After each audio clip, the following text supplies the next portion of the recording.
기무사를 둘러싼 논란이 계속되고 있습니다. 독립수사단이 본격적인 수사를 시작할 예정인 가운데 해체 수준의 강도 높은 개혁을 요구하는 목소리도 커지고 있습니다. 파장이 어디까지 이어질지 주목됩니다. 최영일 시사평론가와 한 걸음 더 들어가겠습니다.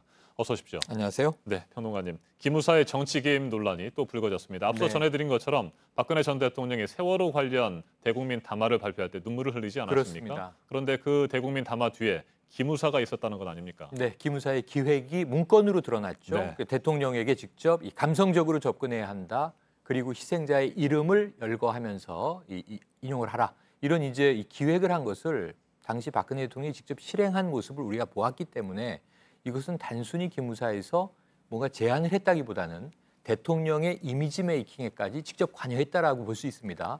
일반적으로는 이게 현재는 청와대 홍보수석실이나 네. 할 수 있는 기획인데 왜 군 소속인 기무사령부에서 이런 것까지 했으며 또 그 전후의 맥락을 보면은 세월호 유가족을 사찰한다든가 또는 이제 세월호의 촛불 집회 참여자들을 폭도로 인식을 한다든가 여러 가지 위험한 정황들이 배경으로 깔려 있기 때문에 저는 이 대목은 정말로 좀 심각한 국기문란으로 접근을 해야 한다 이렇게 생각이 됩니다. 네, 세월호를 수장하고 해상 네. 추모 공원을 만들자는 제안까지 했다고 하는데 네. 도대체 무엇이 그렇게 겁이 났길래 그런 계획을 세웠을까요? 그러니까 이 수장이라는 것을 역사적으로 매우 보편적인 장례 방식으로까지 설명을 하고 있어요. 그리고 이제 애리조나호의 해상 추모공원을 예로 들고 있는데 이건 2차 대전 진주만 공격 때 벌어졌던 일 아니겠습니까?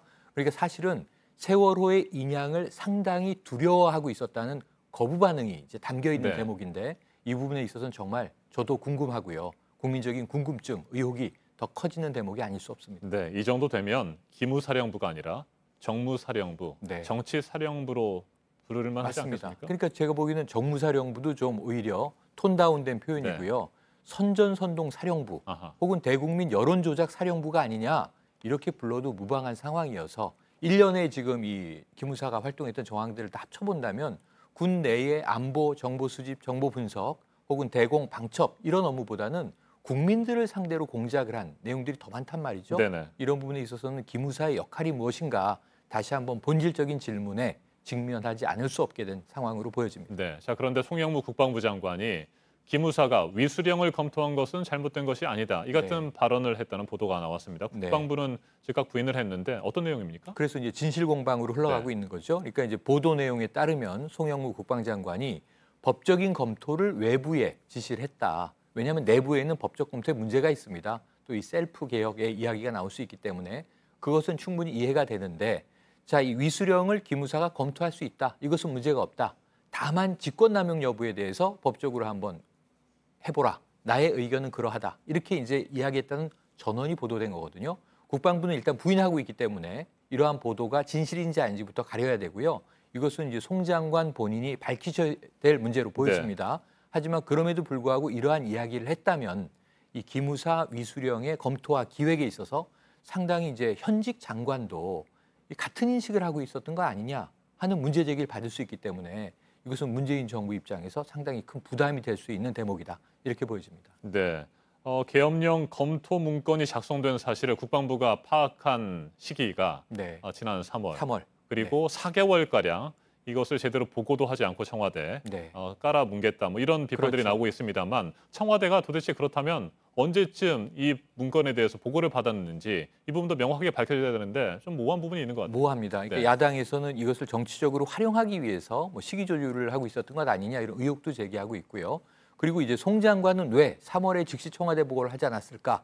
근데 사실은 지금 김의겸 청와대 대변인의 말에 따르면 또 한민구 이 전 국방장관 측은 3월에 보고됐을 것이다.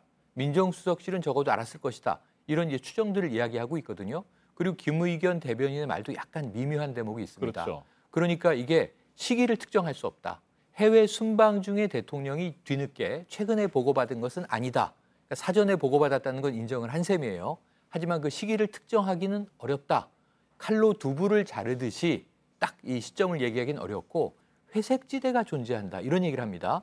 그러니까 사실은 청와대 해명은 좀 추상적이어서 어느 시점에 어떤 경위를 어떻게 보고됐는가가 중요한데 자, 오늘 아침 보도를 보시면 이런 대목은 나와요.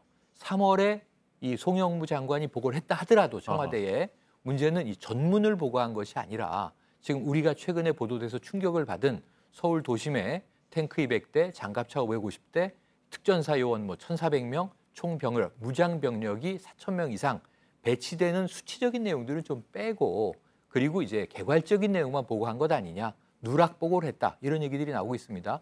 이게 사실은 좀 돌아가 보면 한민구 국방장관이 지난 정권에서 이번 정부까지 걸쳐 있으면서 사드에 대해서도 그런 부분이 있었거든요. 네. 정의용 국가안보실장이 문제 제기를 정권 초반에 하지 않았습니까? 사드 몇 기가 언제 배치된다는 얘기를 뺐다. 국내에 반입된 사실을 청와대가 몰랐다. 마치 그때의 진실공방처럼 왜 송영무 국방장관은 전체 보고를 하지 않고 있는 그대로 일부를 누락보고를 했을까? 근데 이것이 또 사실인지도 먼저 팩트체크가 돼야 되기 때문에요.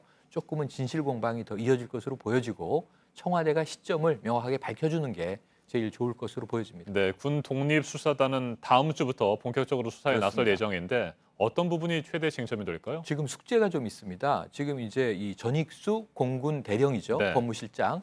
그런데 저는 걱정되는 게 이 군 법무관 최고위급이 대령입니다. 장성들을 조사해야 됩니다. 예비역 장성도 있고요. 그런 면에서 이제 과연 저는 전 단장 이렇게 불러줄지 전 대령 이렇게 부를지 이 조사받는 대상이 그걸 잘 모르겠는데 군은 계급 사회이기 때문에 지금 군 이 독립수사단이라고 했고 국방부 장관에게도 보고하지 않기로 했지만 군의 조직 문화 내에서 어디까지 파고들 수 있을 것인가, 그리고 이미 전역한 장성들에 대해서는 어떻게 할 것인가.